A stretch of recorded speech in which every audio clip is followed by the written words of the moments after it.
देखते ही देखते रात सोखना गांव पर छा गई। कच्चे मकानों और धूल भरी पगडंडियों को घुप अंधेरे में निगल गई। गांव को घेरे हुए घना साल का जंगल पास ही खड़ा था, सदियों पुराने रहस्यों को फुसफुसाती एक जीवित दीवार की तरह। टिमटिमाते तेल के लैंप के पास दुबके हुए गांव वाले सूरज डूबने के बाद बहुत कम बोलते थे। डर उनकी जिंदगी में इस कदर रच बस गया था जितनी उनकी त्वचा से चिपकी नमी भरी हवा। सोखना प्राचीन कहानियों और एक भूतिया मौजूदगी की छाया में डूबा हुआ गांव था। गांव वाले देद फूटिया के बारे में फुसफुसाते थे, एक बेचैन आत्मा जो रात में घूमती थी। उसके दर्द भरे रोने की आवाज जंगल में गूंजती थी। बच्चों को चेतावनी दी जाती थी कि वे अपने घरों से दूर न भटकें, और बहादुर से बहादुर मर्द भी अंधेरा होने के बाद अकेले बाहर निकलने से बचते थे। हवा में एक दमनकारी सन्नाटा छाया रहता था, जो सिर्फ झींगुरों की आवाज और किसी गीदड़ के दूर से होने वाली चीख से ही टूटता था। आवाज। देद फूटिया का रूप देखने में बहुत ही भयानक था। वह लंबा और कंकाल जैसा था। उसकी हड्डियां उसके सड़ते हुए मांस से फटकर बाहर निकलने को तैयार रहती थी।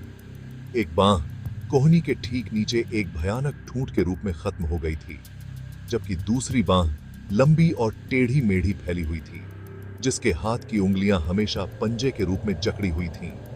उसकी आंखें एक भयानक क्रूर रोशनी से चमकती थीं, और उसका मुंह हमेशा एक खामोश चीख में खुला रहता था, जिसमें टेढ़े मेढ़े दांतों की कतारें दिखाई देती थीं।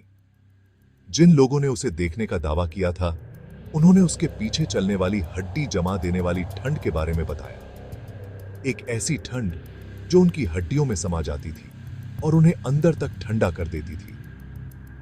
उसकी मौजूदगी ने सोखना पर एक लंबी छाया डाली हुई थी, जो उनके लैंप की टिमटिमाती लपटों के ठीक पीछे छिपे अंधेरे की लगातार याद दिलाती रहती थी।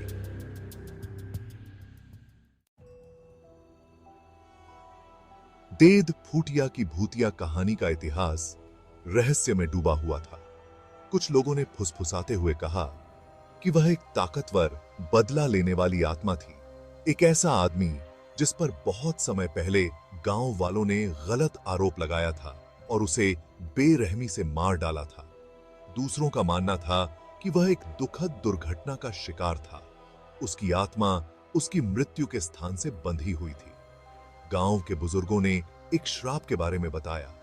उनके पूर्वजों द्वारा बुरी ताकतों के साथ किया गया एक काला समझौता, जिसने उनके वंशजों को देद फूटिया के प्रकोप की छाया में जीने के लिए अभिशप्त कर दिया था।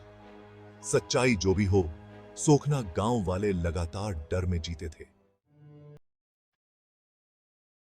एक भयानक रात पीढ़ियों से गांव को अपनी चपेट में लेने वाला आतंक बढ़ गया। रामू, एक जवान किसान जो अपनी बहादुरी के लिए जाना जाता था, ने अपने बुजुर्गों की चेतावनियों को नजरअंदाज करते हुए एक पड़ोसी गांव से देर से घर लौटने का फैसला किया। उसने उनकी कहानियों का मजाक उड़ाया।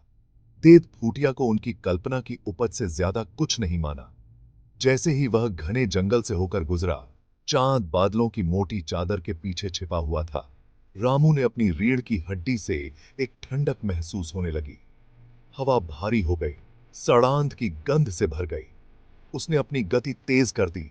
उसका दिल उसकी छाती में जोर जोर से धड़क रहा था। अचानक उसने अपने पीछे एक टहनी टूटने की आवाज सुनी।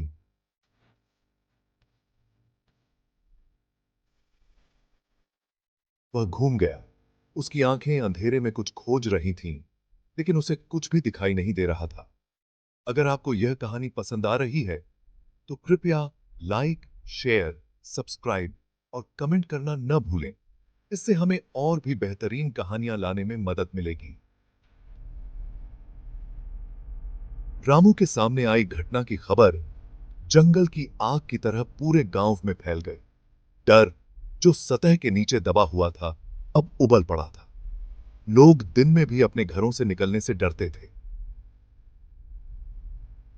एक समय बच्चों के खेलने और औरतों के बातचीत करने की आवाजों से गूंजने वाला गांव अब भयानक रूप से शांत था। बुजुर्गों ने एक पंचायत बुलाई। उनके चेहरे चिंता से सिकुड़े हुए थे।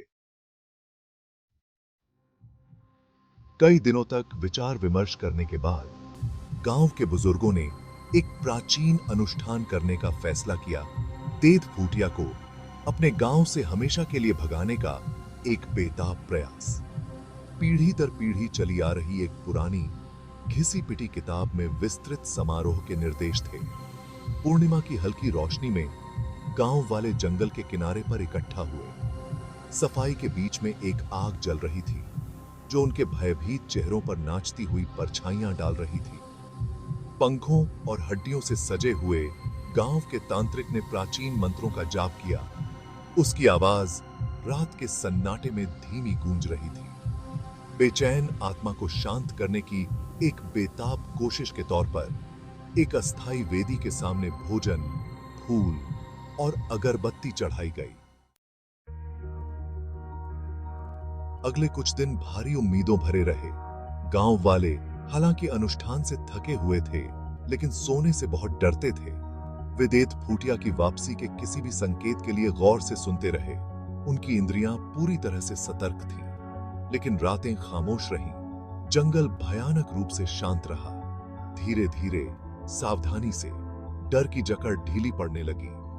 हालांकि देद फूटिया की याद बनी रही। टिमटिमाते अलाव के चारों ओर फुसफुसाई जाने वाली एक भूतिया कहानी। सामान्य स्थिति के नाजुक पर्दे के ठीक पीछे छिपे अंधेरे की एक भयानक याद। अगर आपको यह कहानी पसंद आई हो तो कृपया लाइक, शेयर, सब्सक्राइब और कमेंट करना न भूलें।